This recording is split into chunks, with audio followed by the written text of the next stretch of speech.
Well, that's me. You're probably wondering how I got myself into this situation.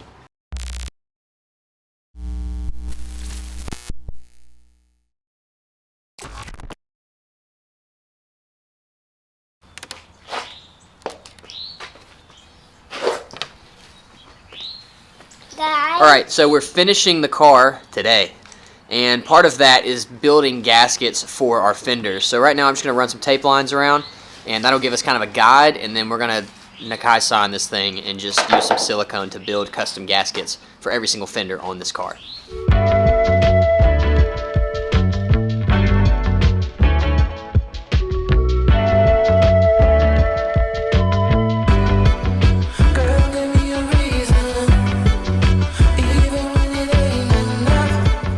So we've run our tape to kind of mask everything off. Now we're going to run a bead of black silicone down it to create a gasket. This one's out.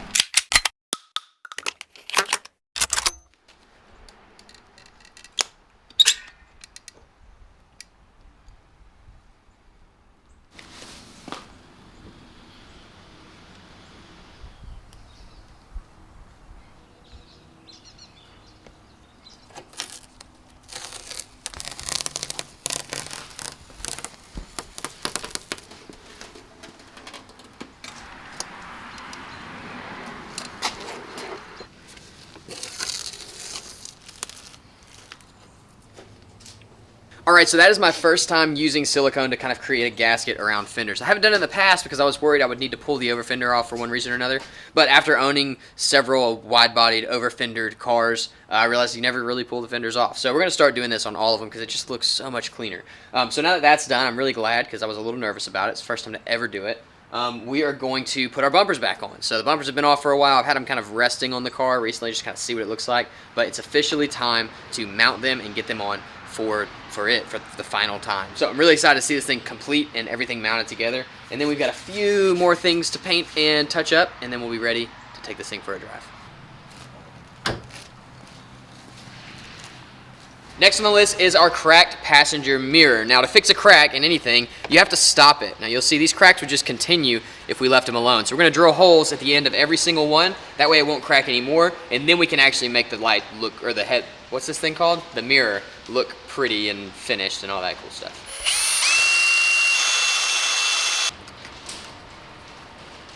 Now that our cracks have been stopped by the holes that we drilled, we've got to dig a channel basically over this crack so we can fill that in with some filler, and that'll keep the crack from spreading, breaking, or doing anything kind of weird. We'll be able to smooth that out and paint over it.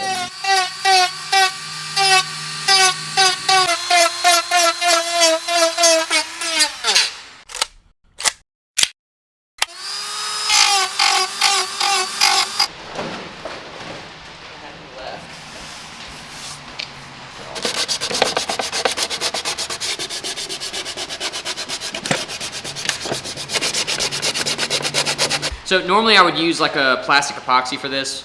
I don't have any, so we're just gonna use body filler. This filler I'm using is called High Tech, and it's really, really cheap, and it's, for the price and everything, this is the best filler I've found. I've tried a lot of different ones, and this stuff is great. It sands easy, it goes on smooth, even though, I mean, it's really cold in here today, and this stuff is still mixing just pretty well.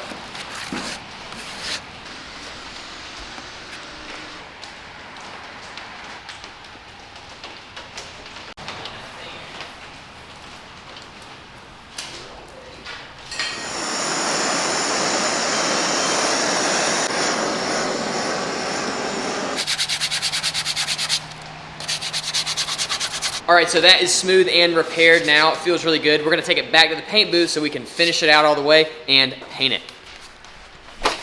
Now it is time to prime and paint this thing, and it's gonna look really, really good.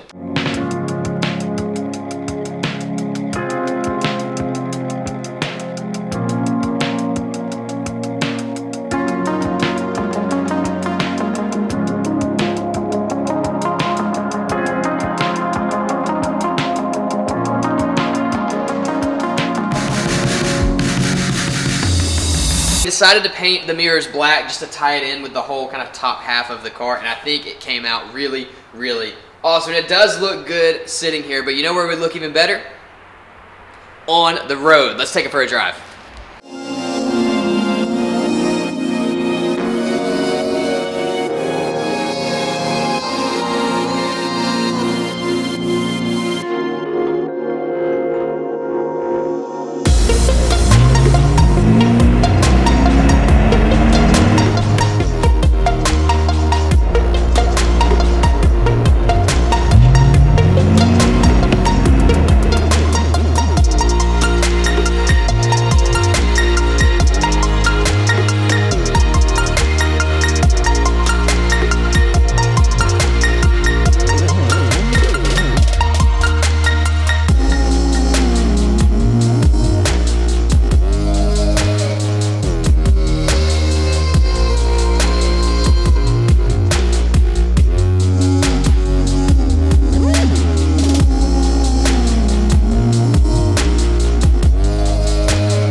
car lowered itself while we were driving in a pretty drastic way. And it was kind of hard to tell when we were in there, but when we got back, it became very evident. Basically, this car had the wrong strut mounts in it. I put the right ones in, which fixed all of our height issues, but I was missing a piece that I know now is a little like claw clamp type thing that goes over your shock, and it keeps your shock from being able to do, well, what ours did. Yeah, car's too low. We established that. We ordered some different stuff. We're gonna raise it up. So just assess the damage real quick. We broke our fender right here. I'll have to fix that and respray it. And then when the shock came up, it hit our hood, which put a kind of positive dent in our hood right here. So we'll have to hammer that down and respray the hood. Just wish this was more exciting. We're supposed to end this video on like a happy note. The car's back on the road, everything's cool. Instead, I'm just gonna be ordering a bunch of suspension parts. We've got some camber correction coming in, some new springs coming in. I'm gonna have to get a strut mount to come in, and I've got to figure out what those top plates are called for the struts. So yeah, I told you so comments below if you have any. And I guess we'll get this sorted. We have a video scheduled to shoot next week, and this car has to be done for that. So the next time you see this car, the hood will have been resprayed, and the fender will have been resprayed and fixed, and the suspension will be reworked, and I've got a lot of work to do. And on that terrible disappointment, it's time to say goodbye. We'll be back. Is this thing on? Yep. All right, so I lost my phone, or I lost my camera, I mean, so we're having to film this on my phone. The camera will show up. No big deal. But I felt like it was time. Hey, buddy. I wanted to show you guys this process because I know a lot of you guys like to see this. So we broke our car, and you notice I already fixed it. The fender we just fixed the same way as the mirrors. We carved our channel, put in some fiberglass filler, and then smoothed that out. The hood, took a hammer to it. I smoothed it out with kind of a flood coat of that Next or High-Tech or whatever filler I've been using, and flattened that out as well. So we should be good to go. What we're gonna do next is we'll pull off our vinyl right here, tape off this fender. We're gonna spray this whole fender. And then we're gonna tape off the hood, the yellow portion. My kids are in here with me, so bear with me. Can I have my hammer? Should be fun. All right, let's get to work. Let's take a look, guys.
There we go. Almost as good as it was at the beginning of this video.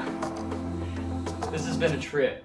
So unfortunately, I have to leave it right here for like 24 hours. I used that paper method to kind of create kind of a gradient of clear coat, and from the old clear coat to the new. We'll wet sand that and then buff that out about a day from now, maybe Tuesday. It's Sunday.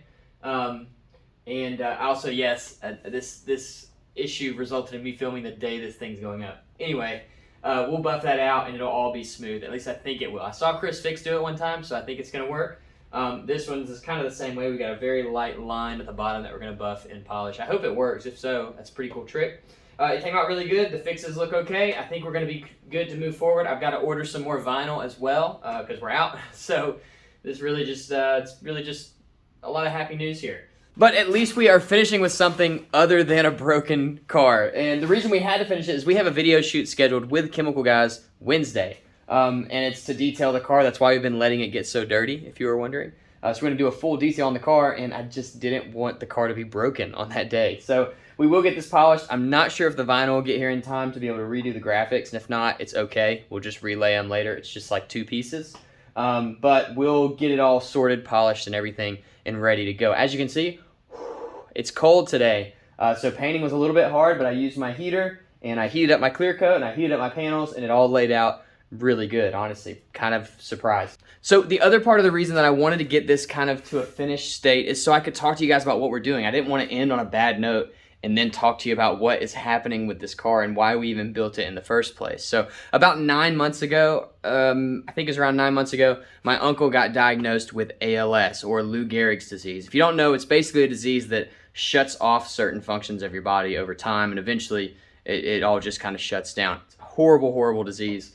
And he's a big fan of the channel. He watches the videos, and I really wanted to do something for him. So I saw him in June of last year, and I had this car waiting to do some sort of giveaway or promotion or something with. I just didn't know what yet, and decided I wanted to do something in honor of him. So I'm building this car in honor of my Uncle Herb. Shout out to you, Uncle Herb. Thank you for watching the channel. We painted yellow on it because his favorite thing in the world, other than his family, is the LSU Tigers. So we did a yellow livery in honor of him. We've got to find some way to sneak some purple in here as well. And the purpose of this build is to raise awareness for ALS, because it's kind of a rare disease and it's really awful, but there's a lot of people living out there with it. And then also to raise some money for it. You'll notice on the side of the door it says, "From adversity, heroes are born." One of you guys called this in the last video, but it's actually a quote from Steve Gleason, who runs Team Gleason. And Team Gleason is a nonprofit that helps families that are fighting ALS. So they give them aid, basically, to help it be easier to live with this awful, awful disease. And so I really love what they're doing. They've helped my uncle a ton, and I wanted to just do something for them. So when we get finished with this car, it's not finished yet, but when we get finished with it, it will be auctioned off, and the proceeds are going to go to Team Gleason to help them continue to support families that are dealing with ALS and just make this, the time that they're fighting this disease, a little bit easier and a little bit more joyful. So I'm really, really thankful to this organization for helping my uncle and everyone else they've helped through such a difficult time in their life, and I wanted to do something to help them. So that's what this is about. That's why we're doing this. Again, we're going to talk more about this whole story and about the car and about the auction, everything, as we get closer to that date. But for you guys that are really invested in the channel and are watching the videos all the way to the end, I wanted you to know why we kind of came out of nowhere with this build. For the first time in build history, I'm letting someone else paint my MG, another car, so that we could put all of our time and all of our effort into this car to get it done and out there as quickly as possible. So that's why it's here. I think it's gonna be really fun. I'm really excited to be doing something with a build like this. I think that this may end up being a pattern for a build, just because it's been really enjoyable, and I'm really excited to work with organizations that are out there helping people. Thank you guys so much for watching. I know this video was like really weird and kind of a bummer, but hopefully it's a little happier now that you can see the car fixed again. Hopefully I don't have to paint it again. We've got a ton of suspension parts coming in, so we're going to be fixing the negative camber in the rear. We're going to be updating some stuff up front. We're going to be raising it just a little bit because it's just not fun to drive right now, and I want my car to be fun to drive, you know? So we're going to raise it a little bit in the front and the rear, get it all sorted, get it aligned, and get it detailed, and then we've got some surprises later that are going to be done by other people to kind of finish this thing off right, and it should be a really, really nice car when all is said and done. Thank you guys so much for watching. Thank you for supporting Built. We will see you in the next one.